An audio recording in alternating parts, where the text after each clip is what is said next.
Hi, now we are in video number 24.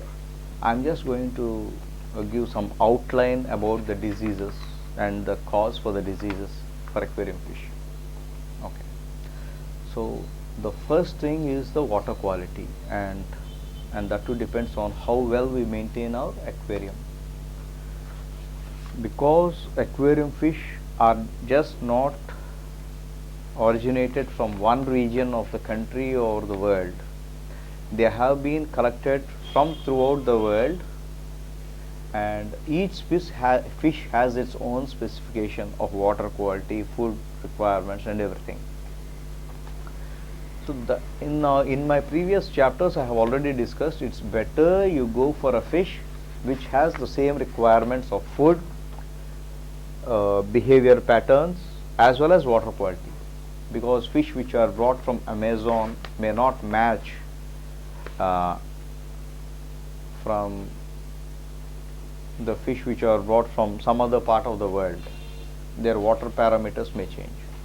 So basing on that, once you can go for one specific category of fish or their fish needs, that will be more easy for an aquarist to maintain the specific needs of those fish. And the first comes the water quality, the second will be the food. Yes, what about food? Because like us, for example, take ourselves, if we don't take some proper nutritious food or balanced diet, after a few days or after a couple of months we will face the deficiency problems. Our immune system may get weak. In the same way, the aquarium fish also faces those problems because of lack of proper nutritious diet. So please make sure that your fish receives adequate or sufficient amounts of nutrients, vitamins, minerals and a staple good food. And the third is diseases. So what sort of diseases are there? So why do fish be affected by diseases? So why do they get diseases? The only thing is water quality, food, and the third one is proper maintenance or identifying the problem in the initial days. And again here it comes. Suppose if you are just raising goldfish, only goldfish, and if you want to raise only them, that will be more easy for the aquarist to have only one or two varieties or something. For the beginner, start with very few varieties. Why? For example, if you are going for a goldfish, you can just browse the net to check what are the basic or what are their diseases. You can browse the net and come to know what are the diseases which affect the goldfish.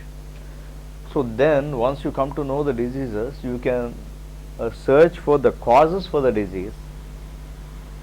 You can also search what precautions or preventive measures you have to take so that the fish will not be affected by such diseases.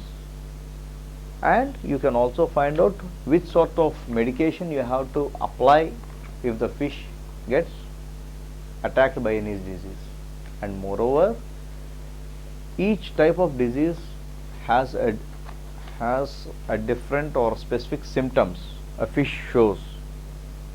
So if they are having white spot, small spots can be seen on the body of the fish or the fins of the fish, so that you can clearly know that it is white spot. So if you study the category of diseases and the symptom of the disease, then you can easily recognize by which disease is your fish affected. Basing on that, you can go for the treatment. What are the ways the fish gets affected? They are bacterial diseases, fungal diseases, parasitic, protozoan, viral and non-infectious. Here some diseases are there which only the fish gets affected and it will not spread to the other fish. But there are a few diseases like fungal diseases where it spreads to other fish as well. And what about parasites? There are a few parasites which live on the fish, depend on the fish for their living. those parasites will multiply and fast and will spread all over the aquarium and affects every fish in the aquarium. So make sure you keep some medications in advance, so that if accidentally your fish gets affected by such sort of things, you can take immediate action and keep the parasites under control. As I have told you, as I am going to tell you in our next coming episodes, whenever you want to go for or you want to buy a new fish, and after you buy that, please do not add that new fish directly into with your old tank mates. Why? Those fish may contain some diseases or parasites or such sort of things.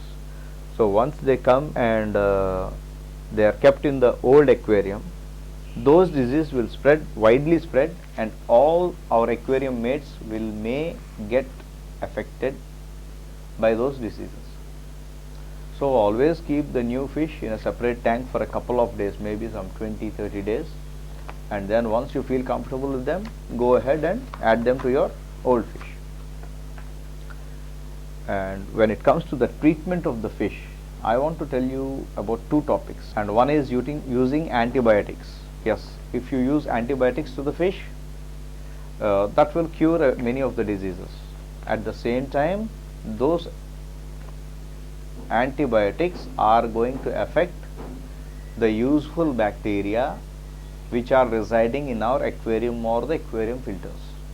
So that is one advantage of using that antibiotic, and the other disadvantage is we may have to lose the useful bacteria.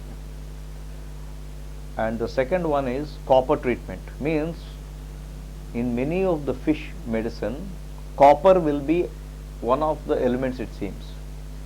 So once you use copper, before you use copper, what you have to think once and twice is, if you are raising snails in your aquarium wantedly, because of this copper effect, snails will get affected and they may die. At the same time, if you want to get rid of the snails, excess snails, the copper based medication will help you keep the snails population under control. So these are a few things what I can tell you about fish diseases. This is just an outlook, but what I suggest you is prevention is always better than cure. So let's try to maintain our aquarium in a pristine condition, and I hope you all will enjoy your aquarium properly. So our next video is aquarium accessories, and even in that chapter I am going to just give you an outline of what aquarium accessories are. So let's meet in our video number 25. Bye.